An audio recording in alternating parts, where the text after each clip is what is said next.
बिस्मिल्लाहिर्रहमानिर्रहीम। अस्सलाम वालेकुम वरहमतुल्लाहि वबरकातुहू।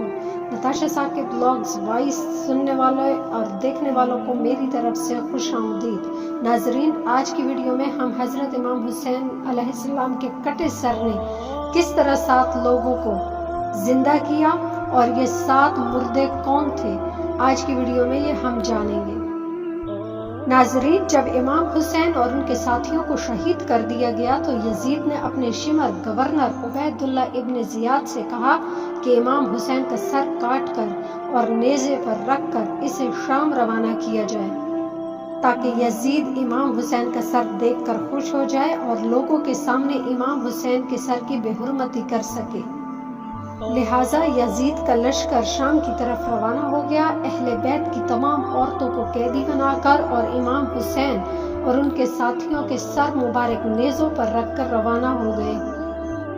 जहां जहां से काफिला गुजरता लोग पूछते कि ये औरतें कौन हैं और ये कटे हुए सर किसके हैं, और जब यजीद बताते कि ये हजरत मोहम्मद सल्लल्लाहु अलैहि वसल्लम की आल औलाद हैं तो लोग उनको बद्दुआ देने लगते, लानत भेजने लगते। जहां जहां से यजीद का लश्कर रवाना होता लोग अपने शहर के दरवाजे बंद कर लेते। इसी तरह जब इस लश्कर का करतान के करीब से गुजरना हुआ तो उन लोगों ने अपने शहर के दरवाजे बंद कर लिए, क्योंकि उन्हें पहले से ही खबर हो चुकी थी कि इन यजीदियों ने आल मोहम्मद सल्लल्लाहु अलैहि वसल्लम को कत्ल किया है और उनकी बहनों और बेटियों नवासियों को कैद कर लिया है। चलते चलते जब यजीद का काफिला थक गया तो उन्होंने एक दरख्त के नीचे आराम के गर्ज से बैठने का फैसला कर लिया। रात हो गई तो करीब ही एक कलीसा रहब रहता था। जब उसने ये लश्कर देखा तो इनके पास आया और कहने लगा कि तुम लोग कौन हो, मगर वो देखता है कि एक रोशनी है जो आसमान से लेकर उस लश्कर में मौजूद एक डब्बे की तरफ आ रही है। ये मंजर देखकर रहब हैरान हो गया और उनसे पूछने लगा कि तुम लोग कौन हो और ये कैदी औरतें कौन हैं और ये कटे हुए सर किसके हैं। तो लश्कर ने बताया कि हम अहले शाम हैं और ये कैदी औरतें आले मोहम्मद सल्लल्लाहु अलैहि वसल्लम हैं और ये कटा हुआ सर इमाम हुसैन अलैहिस्सलाम का है। तो रहब बोला, तुम लोग कितने बदबख्त हो, अपने रसूल के आल औलाद को कत्ल कर डाला। इसके बाद रहब ने यजीद से इमाम हुसैन का सर मुबारक एक रात के लिए मांगा, मगर यजीद ने देने से इनकार कर दिया। मगर जब रहब ने 10,000 दरहम देने का कहा तो काफिला एक रात के लिए रुक गया, क्योंकि उनके दिलों में लालच ने जगह पा ली थी। रहब इमाम हुसैन अलैहिस्सलाम का सर मुबारक लेकर घर पहुंचा और एक पत्थर पर लाकर रख दिया, और तभी रहब ने जोरों कतार रोना शुरू कर दिया। तो अचानक इमाम हुसैन अलैहिस्सलाम का सर मुबारक बोलने लगा कि ए रहब, क्या तुझे याद है जब तुम्हारी कोई औलाद नहीं थी तो तुम मेरे नाना के पास आए थे, दुआ के लिए तशरीफ लाए थे, मगर अल्लाह ने तेरे मुकद्दर में औलाद लिखी ही नहीं थी। तब मैंने अल्लाह से तुम्हारे लिए दुआ की थी और अल्लाह ने तुझे 7 बेटे भी अता कर दिए, और तब तुमने कहा था कि ए हुसैन मेरे घर जरूर आना, देखो आज मैं तुम्हारे घर आया हूँ। ये सुनते ही रहब जोर कतार से रोने लगा, ए मेरे आका मुझे माफ कर दे, अगर करबला में आपके साथ होता तो खुद को आप पर कुर्बान कर देता, और दोबारा जोर कतार रोना शुरू कर दिया। इमाम हुसैन फरमाने लगे, ए रहब ये अल्लाह की मर्जी थी, मैं इसे टाल नहीं सकता था।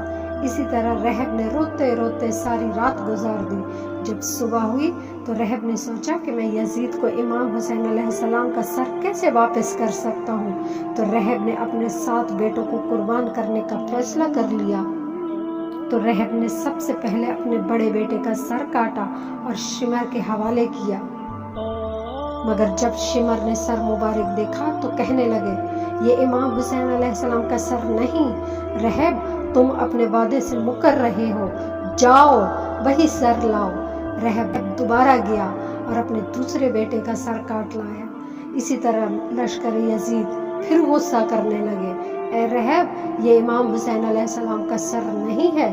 तब रहब दोबारा घर गया और इसी तरह करते करते अपने 7 बेटों के गर्दनें काट कर यजीद के सामने पेश करता रहा। तो आखिर में शिमर को गुस्सा आया اور بولے کہ اے رہب، اگر اب تو نے امام حسین کا سر ہمارے حوالے نہیں کیا تو ہم تیرے پورے خاندان کو مار ڈالیں گے۔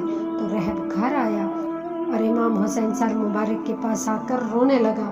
تو امام حسین علیہ السلام کے سر مبارک سے آواز آئی، اے رہب، اپنے 7 بیٹوں کے سر ان کے جسموں کے ساتھ رکھ دو، اللہ کی حکم سے سب دوبارہ زندہ ہو جائیں گے۔ میرا سر اٹھاؤ اور یزید کے حوالے کر دو، کیونکہ یہ اللہ کی طرف سے حکم ہے۔ ہم نے ہر شہر سے گزرنا ہے، قرآن سنانا ہے، میری بہن زینب نے خطبہ دینا ہے، دین اسلام کو آگے بڑھانا ہے۔ اس کے بعد رہب کے 7 بیٹے زندہ ہو گئے اور روتے روتے یزید کے حوالے امام حسین کا سر مبارک جب رہب نے کیا تو کہا کہ کتنے بدبخت ہو، خدا کی لعنت ہو تم سب پر، جس نے آل محمد کے ساتھ یہ ظلم کیا ہے، ان کی عورتوں کو قید کیا ہے۔ ناظرین، آج بھی اس پتھر مبارک سے خون نکلتا ہے جس پر امام حسین علیہ السلام کا سر مبارک رکھا گیا تھا۔ اگر آپ کو آج کی ویڈیو اچھی لگے تو اسے لائک، چینل کو سبسکرائب ضرور کر دیں۔ جزاک اللہ۔ سلام یا حسین۔